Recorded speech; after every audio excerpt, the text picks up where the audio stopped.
en tout change. Sur quoi pouvez-vous vraiment compter? À 60 ans, quelque chose change. Ce n'est pas brutal, ce n'est pas visible, mais c'est réel. C'est comme si la vie, doucement, vous murmurait une vérité que vous avez ignorée pendant des années. Les priorités se déplacent, les visages changent et les silences deviennent plus fréquents. Vous réalisez que ceux que vous aimez le plus ne sont pas toujours là, pas par manque d'amour, mais parce qu'ils ont, eux aussi, leur propre vie à mener. Votre rôle de parent, de professionnel, de partenaire s'efface lentement et vous vous demandez si tout s'effondrait demain, sur quoi pourrais-je réellement compter? La vérité, c'est que beaucoup passent leur vie à bâtir pour les autres, sans jamais construire ce qui les soutiendra quand les autres ne seront plus là. Mais il n'est pas trop tard. Il existe 5 piliers, 5 vérités, 5 fondations silencieuses qui peuvent faire toute la différence. Non pas pour traverser la vieillesse, mais pour la vivre pleinement, avec force et dignité. Donc le premier pilier est votre corps, le seul temple qui ne ment jamais. Il y a une vérité que beaucoup refusent d'accepter, jusqu'à ce que leur propre corps les y oblige. Vous ne possédez rien de plus précieux que votre santé, pas votre maison, pas votre retraite, pas même votre famille, car lorsque votre santé décline, tout le reste devient fragile. Votre liberté se transforme en dépendance, vos projets en souvenirs, et vos journées, autrefois pleines de vie, se réduisent à des rendez-vous médicaux et des limitations physiques. Et pourtant, ce corps, vous l'avez habité depuis votre naissance, vous l'avez parfois ignoré, parfois maltraité, trop souvent négligé. Mais à 60 ans, il n'a plus la capacité de pardonner vos excès sans conséquence. Les réveils sont plus lents, les douleurs plus fréquentes, les gestes plus hésitants. Et ce n'est pas une punition, c'est juste la facture qui arrive. Celle d'années passées à croire que ça ira toujours. Mais voici la bonne nouvelle, il n'est pas trop tard. Le corps humain est une merveille de résilience. Même à 60 ans, il peut guérir, se renforcer, s'épanouir. À condition que vous commenciez à l'écouter. Cela commence par une vérité simple. Le mouvement, c'est la vie. Rester assis trop longtemps, c'est accélérer le vieillissement. La marche, les étirements, les gestes simples du quotidien sont des actes de résistance contre l'inertie du temps. Vous n'avez pas besoin d'un abonnement à la salle de sport. Ce dont vous avez besoin, c'est de régularité. Marchez 30 minutes par jour, faire bouger vos articulations, travailler vos muscles, même légèrement, pas pour devenir jeune à nouveau, mais pour rester debout, libre, capable, fier. Et puis il y a l'alimentation. Ce que vous mettez dans votre assiette détermine ce que vous mettez dans votre avenir. À 60 ans, les excès ne sont plus des plaisirs sans conséquences. Ils deviennent des maladies, des fatigues chroniques, des inflammations silencieuses qui rongent votre énergie. Mangez pour nourrir, pas pour remplir.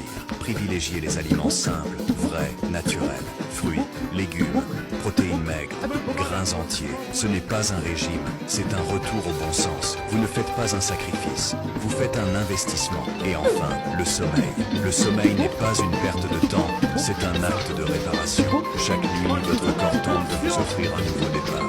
Mais si vous l'en privez, si vous le dérangez, vous commencez chaque jour avec une dette que vous ne pourrez jamais vraiment rembourser. Créez un rituel de repos. Couchez-vous à heure régulière.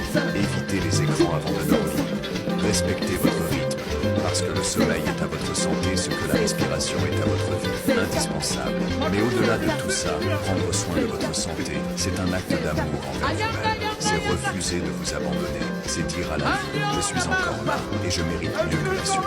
Il n'y a rien de plus digne que de marcher droit, même avec des cheveux blancs. Rien de plus inspirant que de voir un corps de 60 ans, fragile peut-être, mais vivant, engagé, en mouvement. Ne laissez pas la société vous faire croire que la vieillesse est une fin. C'est un nouveau chapitre. Mais pour l'écrire, il vous faut un corps capable de tenir le stylo. Alors dès aujourd'hui, demandez-vous, qu'est-ce que j'ai fait aujourd'hui pour mon corps? Et si la réponse est rien, alors commencez maintenant, car votre corps ne vous ment jamais. Il vous parle, à vous de l'écouter. Le deuxième pilier est l'argent. Non pour briller, mais pour respirer. L'argent, voilà un mot qui dérange, qui divise, qui fait peur. Certains en font un tabou, d'autres une obsession. Mais à 60 ans, il ne s'agit plus de philosophie, il s'agit de réalité. L'argent, ce n'est pas un luxe, c'est un outil, un levier, un rempart. Ce n'est pas une preuve de réussite, mais une condition de stabilité. Et pourtant, combien arrivent à cet âge avec le cœur lourd et le compte vide? Ce n'est pas toujours par faute de travail. Beaucoup ont travaillé dur, toute leur vie. Mais ce que la vie ne dit pas assez fort, c'est que travailler ne suffit pas. Il faut apprendre à gérer, à prévoir, à transformer l'effort en sécurité. Parce qu'à 60 ans, les règles changent. Le salaire s'arrête, mais les factures continuent. Les enfants sont grands, mais les responsabilités financières persistent. Et le corps, lui, commence à réclamer des soins que la jeunesse n'exigeait pas. Ce stress financier, silencieux mais constant, vole votre tranquillité. Il vous empêche de dormir. Il vous fait douter. Il freine vos envies. Et parfois, il vous oblige à tendre la main, même quand votre fierté hurle en silence. Mais voilà ce qu'il faut comprendre. L'argent, ce n'est pas une fin, c'est une liberté. La liberté de dire non, la liberté de choisir vos soins, la liberté de vivre, sans la peur de manquer demain. Et cette liberté commence par un mot simple, préparation. Ce que vous mettez de côté aujourd'hui, ce n'est pas pour vous priver. C'est pour éviter d'être à la merci du hasard. Ce n'est pas être radin, c'est être prévoyant. Chaque petite somme épargnée est une promesse que vous vous faites à vous-même. Une promesse que quoi qu'il arrive, vous serez prêt. Même si vous commencez tard, même avec peu, ce qui compte, ce n'est pas le montant. C'est l'habitude. L'habitude de mettre de côté, l'habitude de planifier, l'habitude de penser plus loin que la fin du mois. Et puis, il y a les investissements. Oui, c'est un mot qui fait peur à ceux qui n'y sont pas habitués. Mais investir, ce n'est pas jouer au casino, c'est faire travailler votre argent à votre place pendant que vous reposez vos jambes fatiguées. Un bien immobilier, quelques actions stables, un projet bien réfléchi, ce sont des moyens de créer des ressources sans dépendre d'un patron, d'un salaire ou d'un coup de chance. Mais il y a aussi un autre ennemi, silencieux, dévastateur, la dette. La dette n'est pas seulement un chiffre, c'est un fardeau mental. Elle vous suit dans vos nuits, elle pèse sur vos décisions, et à 60 ans, elle devient insupportable. Réduire vos dettes, c'est alléger votre vie, c'est retrouver le souffle.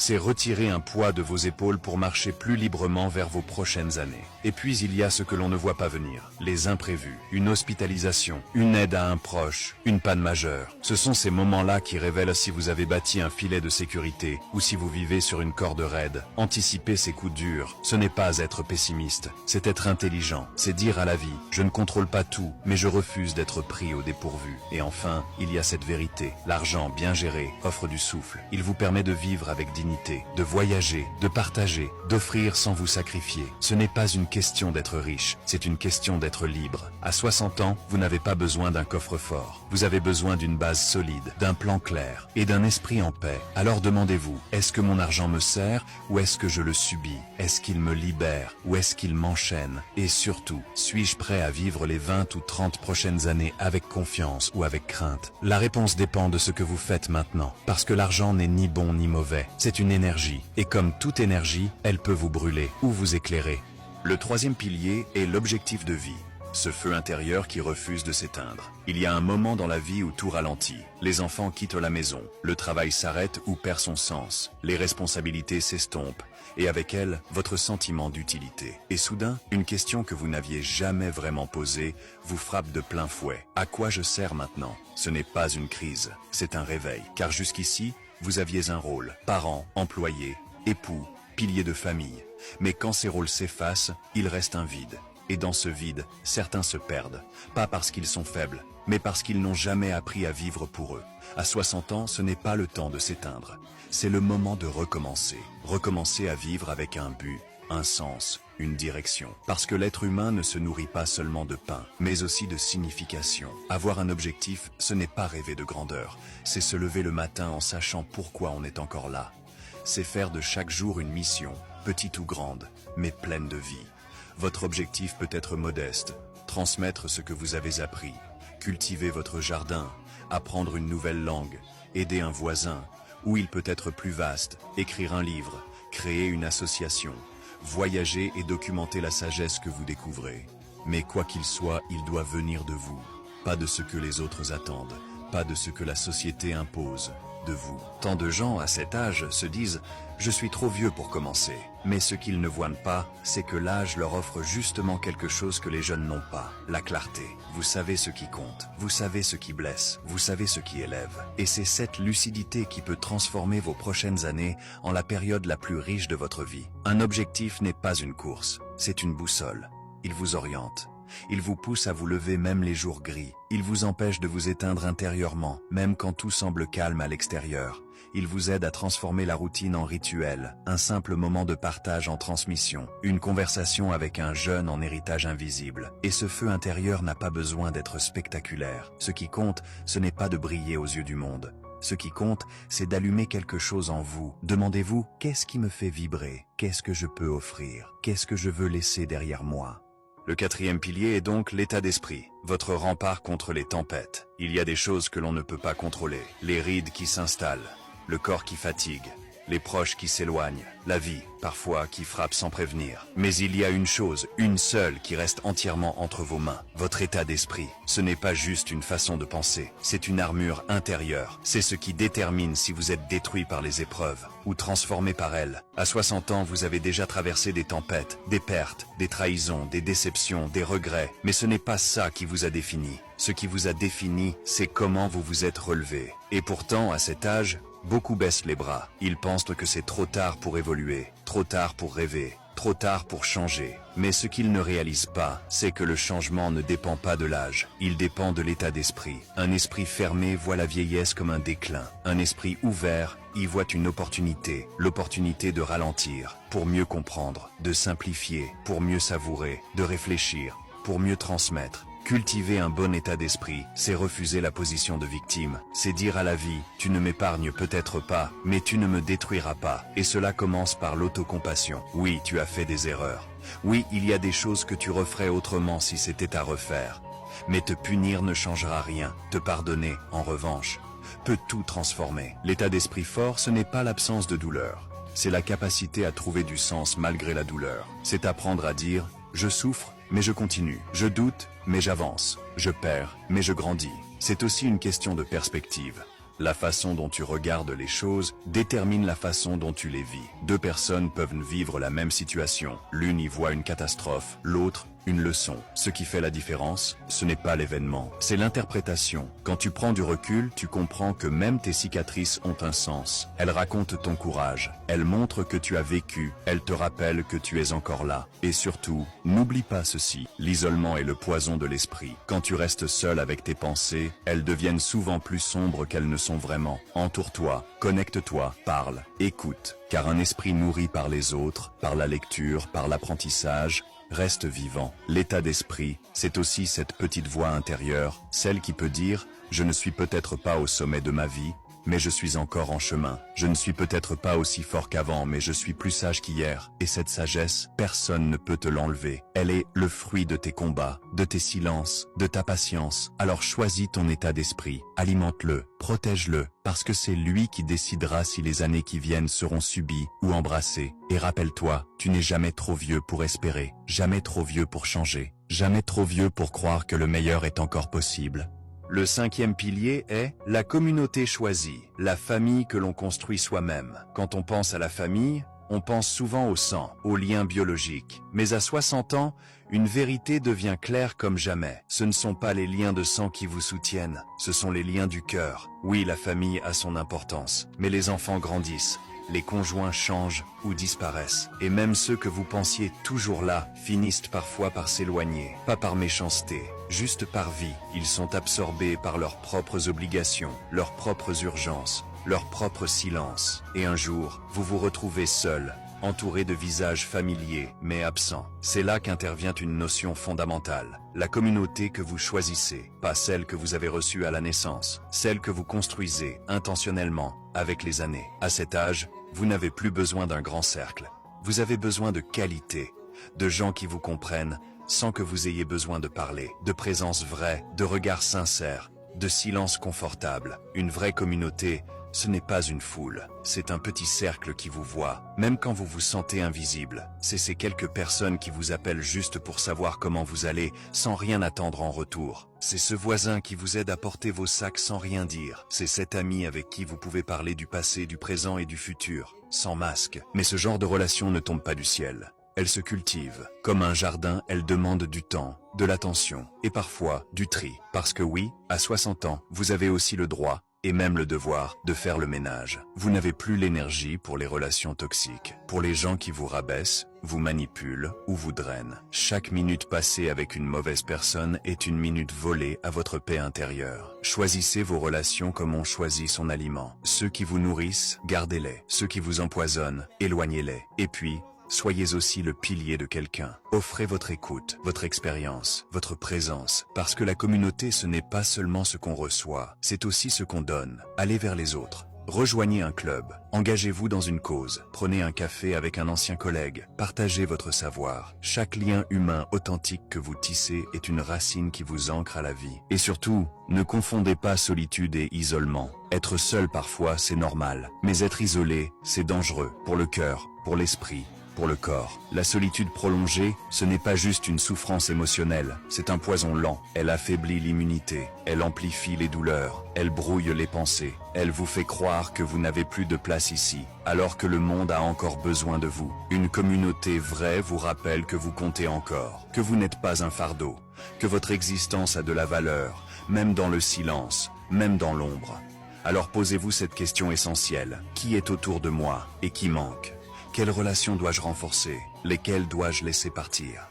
Et que puis-je faire aujourd'hui pour créer des liens plus profonds, plus vrais, plus vivants? Parce qu'en vérité, les dernières années de votre vie ne seront pas définies par ce que vous possédez, mais par qui vous entoure, ceux qui vous écoutent, ceux qui vous soutiennent, ceux qui vous aiment, sans condition. La famille que vous construisez avec le cœur devient à cet âge votre meilleur refuge. Ce que vous construisez vous sauvera. Voici la vérité, nue et simple. Personne ne vous doit ces piliers. Pas vos enfants, pas votre partenaire, pas la société. Ils ne vous seront pas offerts. Ils ne tomberont pas du ciel. Ils sont votre responsabilité. Et c'est peut-être terrifiant au début, mais c'est aussi libérateur, parce que cela signifie que vous avez encore du pouvoir.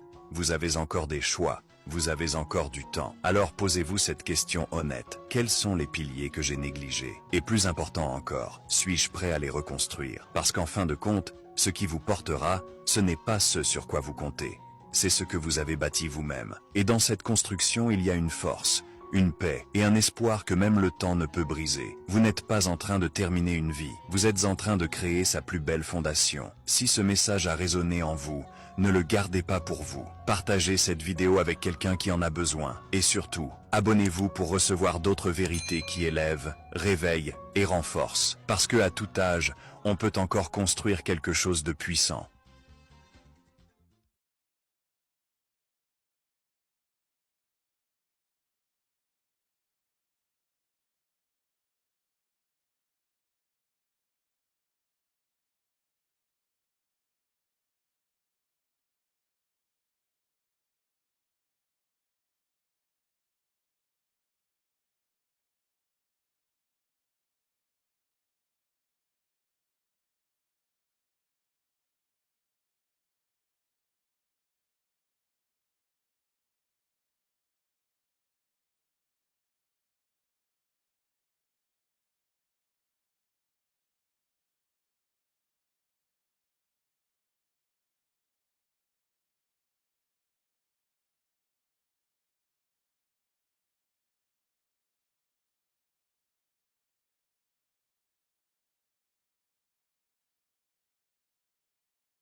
Qui est notre grande richesse. Je n'ai pas été élu faire de longs discours. Mais les remerciements vont à l'endroit de ceux qui accepteront de travailler main dans la main pour faire évoluer notre beau département d'Undé, afin que notre travail soit transmis à nos enfants qui pourront continuer nos œuvres. Ce sera le plus beau trésor que nous leur transmettrons. Ceci, nous invitons tous les fils et filles d'Undé, des 4 coins du monde, à se joindre à nous pour travailler ardemment pour l'évolution de notre nouveau départ économique Ndé. Je m'arrêterai là pour le moment, tout en invitant les ancêtres d'Undé à être présents parmi nous pour nous inspirer et nous donner la force afin de réussir nos objectifs. Je vous remercie que nos ancêtres accompagnent chaque enfant ndéen ici présent dans leur demeure respective. Vive la fondation des enfants d'Undé, Monde GT. GT qui signifie groupe de travail. Nous sommes ici pour créer un groupe de travail qui va nous aider à travailler dans l'Undé, à aider nos villages d'Undé. Je vous remercie. Qui est notre grande richesse. Je n'ai pas été élu par vous pour faire de longs discours. Mais les remerciements vont à l'endroit de ceux qui accepteront de travailler main dans la main pour faire évoluer notre beau département d'Undé, afin que notre travail soit transmis à nos enfants qui pourront continuer nos œuvres. Ce sera le plus beau trésor que nous leur transmettrons. Ceci, nous invitons tous les fils et filles d'Undé, des 4 coins du monde, à se joindre à nous pour travailler ardemment pour l'évolution de notre nouveau départ économique Ndé. Je m'arrêterai là pour le moment, tout en invitant les ancêtres d'Undé à être présents parmi nous pour nous inspirer et nous donner la force afin de réussir nos objectifs. Je vous remercie que nos ancêtres accompagnent chaque enfant ndéen ici présent dans leur demeure respective. Vive la fondation des enfants d'Undé, Monde GT. GT qui signifie groupe de travail. Nous sommes ici pour créer un groupe de travail qui va nous aider à travailler dans l'Undé, à aider nos villages d'Undé. Je vous remercie.